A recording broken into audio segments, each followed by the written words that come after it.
Hey everyone, welcome back to Spice Bangla. দু একদিন পরেই ঈদ আর ঈদে সাধারণত সবার বাসায় লাচ্ছা সেমাইটা রান্না করাই হয়। তাই আমার আজকের ঈদ স্পেশাল রেসিপি হচ্ছে ভাজা লাচ্ছা সেমাই।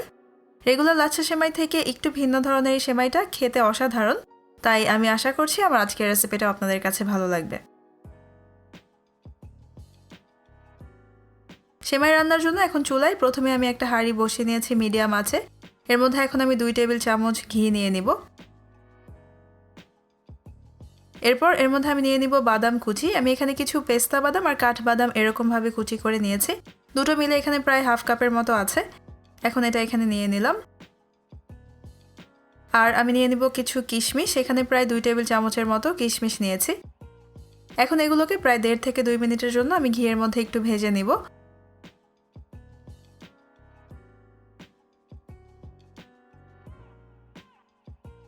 বাদাম আর কিশমিশটাকে এখন কিছুটা ভেজে নিয়েছি। এরপর এর মধ্যে আমি দিয়ে দিব সেমাই। আমি এখানে 200 গ্রাম লাচ্ছা সেমাই নিয়েছি আজকে। সেমাইয়ের যে প্যাকেটগুলো হয় সেগুলো সাধারণত 200 গ্রামেরই হয়। আমি একটা পুরো প্যাকেট এখানে নিয়েছি, এটা দিয়ে দিলাম। এরপর আমি দিয়ে দিব 1 কাপ গুঁড়া দুধ আর দিয়ে দিচ্ছি হাফ কাপ চিনি। এখন এই সব কিছুকে একসাথে খুব ভালোভাবে মিশিয়ে নিব আর এগুলোকে আমি প্রায় 8 থেকে 10 মিনিটের জন্য মিডিয়াম আঁচে রেখেই ভেজে নিব, সেমাইটা হালকা গোল্ডেন ব্রাউন হয়ে যাওয়া পর্যন্ত। আর এখন এটাকে অনবরত নাড়তে হবে, তা না হলে এটা পুড়ে যাওয়ার সম্ভাবনা থাকে, অথবা একদিক থেকে বেশি ব্রাউন হয়ে গেলে সেমাইয়ের টেস্টটা নষ্ট হয়ে যাবে।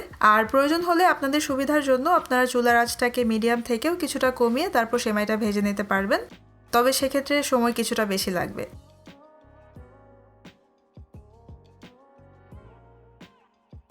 প্রায় 10 মিনিট সেমাইটাকে মিডিয়াম আঁচে ভেজে নেওয়ার পর এটার কালার চেঞ্জ হয়ে এখন এরকম হালকা গোল্ডেন ব্রাউন হয়ে গেছে।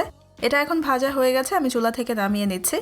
এরপর যে বাটিতে আমি সেমাইটা বসাবো সেই বাটিতে এখন সেমাইটাকে ঢেলে নিচ্ছি।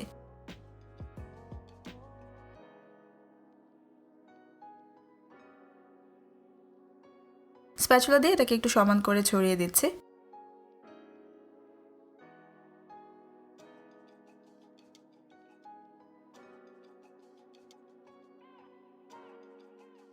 এবারে সেমাইয়ের জন্য আমি দুধটা তৈরি করব। এজন্য চুলায় আবারও একটা প্যান বসিয়ে নিয়েছি আমি হাই হিটে।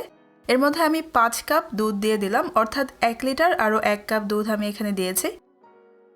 যতটুকু সেমাই আজকে আমি তৈরি করছি তার জন্য এই দুধের পরিমাণটা একদম ঠিক আছে। এখন হাই হিটে দুধটাকে আমি জাল করব। আর প্রায় 5-6 মিনিট পর দুধটা যখন কিছুটা গরম হয়ে গেছে তখন এর মধ্যে আমি 3টা এলাচের একটু মাথা ফেটে নিয়ে দিয়ে দিচ্ছি। আর দিয়ে দিব 1 কাপ চিনি। আর চিনি আপনারা চাইলে কিছুটা কমিয়ে দিতে পারবেন যদি আপনারা সেমাইয়ের মিষ্টিটা কিছুটা কম করতে চান। এখন চিনিটাকে একটু নেড়ে মিশিয়ে নিব।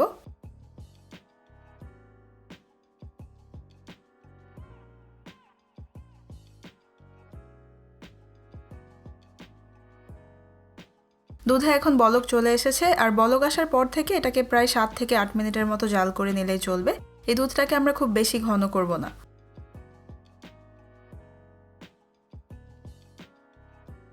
বলক আসার পর থেকে দুধটাকে এখন প্রায় 7-8 মিনিট আমি জাল করে নিয়েছি। নামিয়ে নেওয়ার আগে এখন এর মধ্যে আমি 1 চা চামচ দিয়ে দিব কেওড়া জল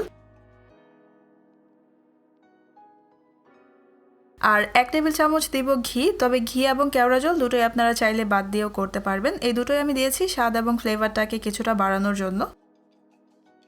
নেড়ে এখন খুব ভালোভাবে এগুলোকে মিশিয়ে নিব।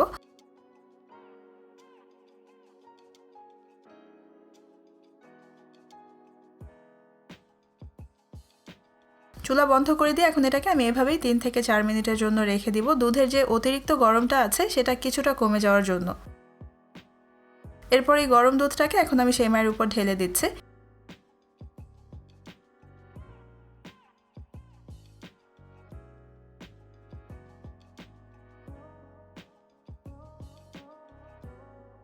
এরপর আমি এটাকে ঠান্ডা করে নিয়ে সার্ভ করব। তবে আপনারা চাইলে প্রথমে সেমাইটাকে রুম টেম্পারেচারে এনে তারপর নর্মাল ফ্রিজে রেখে খুব ভালোভাবে ঠান্ডা করে নিয়ে সার্ভ করতে পারবেন, আর সেভাবেই সেমাইটা খেতে বেশি ভালো লাগবে।